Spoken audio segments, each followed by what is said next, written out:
आंनो बिपुल बसुमतारी बिथांनिफ्राय बे कन्ट्रिबिउसन दंना गैया बेखौ आं नोंथांनिफ्राय सार्टिफिकेट नाङा इउपिपिएलनि बे दनथि समष्टिनि बिथांमोन आफाद गैया नोंथांमोननिफ्राय कन्ट्रिबिउसन नाङा नोंथांमोननिफ्राय आं सार्टिफिकेट नाङा आंनो सनितपुर रायजो राजाफ्रानो सार्टिफिकेट होगोन बे 60टा गामियाव फोजोबना दोनबा जानाय नङा नोंथांमोना क्लियार खालाय इसान माने लिडारब्ला नोंथांमोना बे बिटिआर सुक्तियाव थानाय माखासे दफायाव थानायफोरखौ क्लियार खालायना हो रबीन्द्र बसुमतारी सबसे माने लासिंसिं दुखुनांथावना सासे इसां सेनियर मानसि बैसोगोरा मानसि आन्दोलनजों लोब्बा थानाय मानसि राजनितियाव एक्सपिरियेन्स थानाय मानसि बेबायदिनि मानसि बेबायदि खुगानिफ्राय शब्द ओंखारनो समायो नामा जोंहा बारग' मन्थ्रि मानगोनां चन्दन ब्रह्म बिथाङानो होदोंमोन खाम्फा बरगयारी बिथांमोनानो होदोंमोन हितेश बसुमतारी मोननाव सोंबानो जाबाय बिथांमोना मानो थाखाय माने पिआइएल होनायमोन दा बेखौ बिपिएफखौ नायहोनानै बिथांमोना नंखाय रायजोनि गेजेराव मेसेज होनो नागिरदों बिपिएफआ मालाब्लाबो सनितपुर बारायजानायखौ बायाखै आरो रावबो होबथाफेराखै जोंनियाव बिदि डिसिसनबो गैया आं बेखौनो बुंनो सानो बिपिएफआ मालाब्लाबो नैबे सनितपुर आरो बिश्वनाथ डिस्ट्रिक्टनि बर'फोर माने बारायजानायखौ मालाबाबो बाजायाखै आरो बिनि सायाव बिपिएफआ केस होआखै थांनाय नैबे मासनि जुन मासनि 25 खालार खालि जोङो बिपिएफ मोनसे हानजा बिपिएफनिफ्राय जों मोनसे गहपुराव जितु जोंनाव 60टा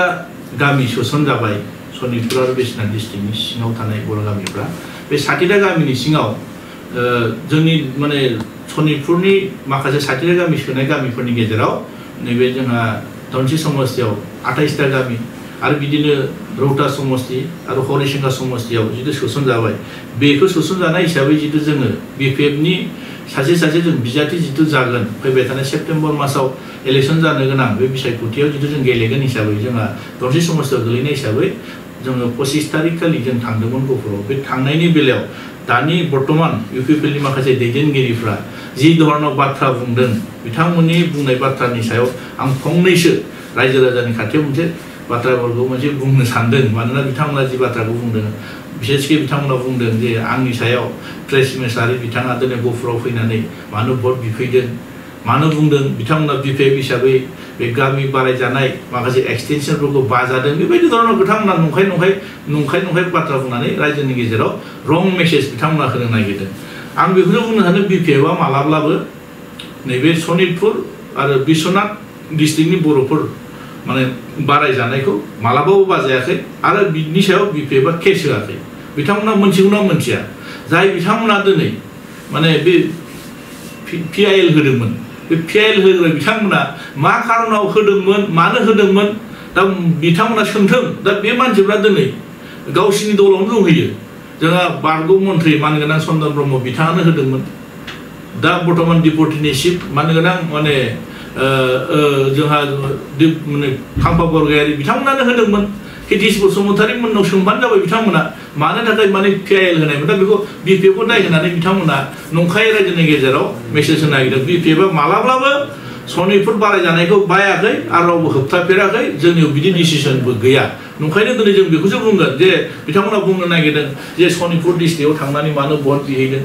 मानो बिदि बुंलाबायफैदों होनना बुङो आरे जों सासे सनितपुरनि रायजो राजाजों गोबां बोसोर आन्दोलन थानानै मावबोनाय हिसाबै जोंहाबो दायित्व दं जोङो मावनांगोन आरो जोङो दिनै बिटिसिनि सासे माने सुबुं हिसाबै दिनै मोनसे जोंनो हांबिधानिक अधिकार होनाय हिसाबै जोङो बेखिनिखौ जों मावखाहैगोन ओंखायनो दिनै माखासे इउपिपिएलनि दैदेनगिरिफ्रा जि बाथ्राखौ बुंदों बिराद साननो गोनां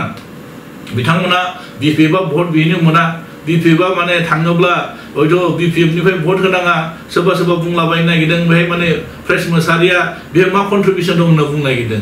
कन्ट्रिबिउसन दंना गैया बेखौ आङो नोंथांमोननो जायफोर दिनै बिथांमोना बेहाय माखासे ससियेल मिडियानि गेजेरजों बाथ्रा बुंदों आंनो बिपुल बसुमतारी बिथांनिफ्राय बे कन्ट्रिबिउसन दंना गैया बेखौ आं नोंथांनिफ्राय सार्टिफिकेट नाङा बेहाय आंनो नाङा जोंहा रबीन्द्र बसुमतारी इउपिपिएलनि नैबे आफादगिरि उदालगुरि जिल्लानि नोंनिफ्राय आंनो कन्ट्रिबिउसन दंना गैया आं नोंनिफ्राय सार्टिफिकेट नाङा आंनो रतेन दैमारि बिथांनिफ्राय नाङा इउपिपिएलनि बे दनसि समष्टिनि बिथांमोना आफाद गैया नोंथांमोननिफ्राय कन्ट्रिबिउसन नाङा नोंथांमोननिफ्राय आं सार्टिफिकेट नाङा आंनो सनितपुर रायजो राजाफ्रानो सार्टिफिकेट होगोन मानोना दिनै सनितपुरनि जानानै जों गोबां आन्दोलन खालायदों बोसोरसे बोसोरनि नङा 26 बोसोर जों आन्दोलन खालायदों सनितपुराव थानायल' नङा सारा बर'फोरनि गेजेराव बर'फोरखौ जिबायदि नासयदों जिबायदि सोबख'दों जिबायदि गादबदों बिनिफ्राय उदां मोननो थाखाय जों बयबो आन्दलन खालामदों नोंथांमोनाबो आन्दलन खालामदों नोंथांमोनाबो आन्दलन खालामो दिनै नोंथांमोनजों जों मा डिफारेन्स दङ नोंथांमोनाबो आन्दलन खालामो जोंबो आन्दलन खालामना जोबनाय लोगो लोगो दिनै जों राजनितिखौ गावबागाव गावनि फसन जानाय बायदियै दिनै गुबुन गुबुन राजनिति दलाव जों हाबदों दिनै बिपिएफआव हाबदों नोंथांमोना दिनै इउपिपिएल हाबदों नोंथांमोना इउपिपिएल हाबनानै इलेक्सन गेले नोंथांमोना भट बिदि बेयाव बुंनांगौ दरखार गैया बेहाय नोंथांमोना नंखाय मेसेज मानो होनो नागिरदों दिनै आङो सनितपुरनि रायजो राजाखौ खावलायगोन नोंथांमोना बिजित नोंथांमोना बिसार खालाय बिथांमोना जि बाथ्राखौ बुंनो नागिरदों नंखाय मिसलेट खालायनो नागिरदों बिथांमोना 60टा गामिखौ सोनानै बुरखायना दोननो नागिरदों नामा आहा कुइसना बेसो जादों 60टा गामि नङा बे कन्टिगिउटि मेनटेन खालायनानै बे गामिनि बे ओनसोलनि थानाय माखासे बारख्ल बुरख्ल गामि सोनायखौ सोजोबनांगौ बे 60टा गामियाव फोजोबना दोनबा जानाय नङा नोंथांमोना क्लियार खालाय इसान माने लिडारब्ला नोंथांमोना बे बिटिआर सुक्तियाव थानाय माखासे दफायाव थानायफोरखौ क्लियार खालायना हो जे दिनैसिम बर' गामिया बेसेबां सोनो दंबावो सनितपुराव नोंथांमोनाखौ क्लियार खालायना होनाय 60टा गामियावनो बिराद गिदिर दल दामनानै नंखाय मेसेज होबा जानाय नङा जोङो वेलकाम खालायदों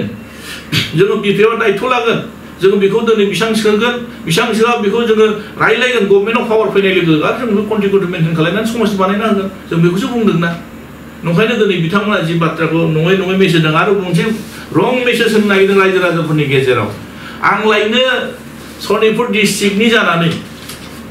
सनितपुरनि रायजो राजाफोरनि सायाव एसेम्ब्लियाव मोनसेबो कुइसन लाबोआखै होननानै बुंनो नागिरदों बे ज्योति दैमारि बिथाङा गहपुरनि ब्रह्मपुरनि बिथाङा नोंथाङा आंनाव लांफैबानो जाबाय आं मा कुइसन खालायदों सनितपुरनि जानानै माखासे गामि हाबनाय बिनि भटार्सफोरखौ बिनि सुबुंफोरखौ माबायदि सुबिदा होगोन आं बेखौ माबायदि कुइसन लाबोदों सोंबानो जाबाय प्रमद बर' बिथांनाव नोंथांमोना जुदि आंनि कुइसनखौ आरटिआइ खालायना सों नोंथांमोना स्पष्ट जागोन आं मा सोंदों मा सोङाखै आं माबायदि रायलायनानै दिनै सनितपुरनि जानानै रिप्रेजेन्ट खालायदों भारत सरकार आसाम सरकारजों आं माबायदि रिप्रेजेन्ट खालायनानै सनितपुरनि जानानै आं माबायदि स्ट्रिक्टलि बुंबाय थादोंमोन कमप्रमाइसआ सोर खालायदों दिनै बेखौसो नोंथांमोना बिजिरनो नांगौ ना दिनै नोंथांमोना जानला मोनला बाथ्रा बुंनानै नङै बाङै दिनै नोंथांमोना गोदाव सोराव बुंनानै बै बाथ्राखौ बुंबा जानाय नङा दिनै बेहाय जिथु बिपुल बसुमतारिया दिनै बुंनो नागिरदों माने लासिं सिं माने गहपुरनि सोमोन्दै नलेजआनो गैया सनितपुरनि सोमोन्दै नलेजआनो गैया बिथांमोना दिनै काहा गरायसर काहा सनितपुरनि खोथा बुंलाबाय जादों आं जेबो मावाखैनो आं जेबो थायाखैनो बेयाव बुंलाबायनो नागिरदों बिथांमोना आरो दिनै बे माने रबीन्द्र बसुमतारी सबसे माने लासिं सिं दुखुनांथावना सासे इसां सेनियर मानसि बैसोगोरा मानसि आन्दलनजों लोब्बा थानाय मानसि राजनितियाव एक्सपिरियेन्स थानाय मानसि बेबायदिनि मानसि बेबायदि खुगानिफ्राय शब्द ओंखारनो समायो नामा बैसो हिसाबैबो समाया आरो माने राजनितियाव एक्सपिरियेन्स थानाय हिसाबैबो समाया नंखाय खोथा बुंनो समाया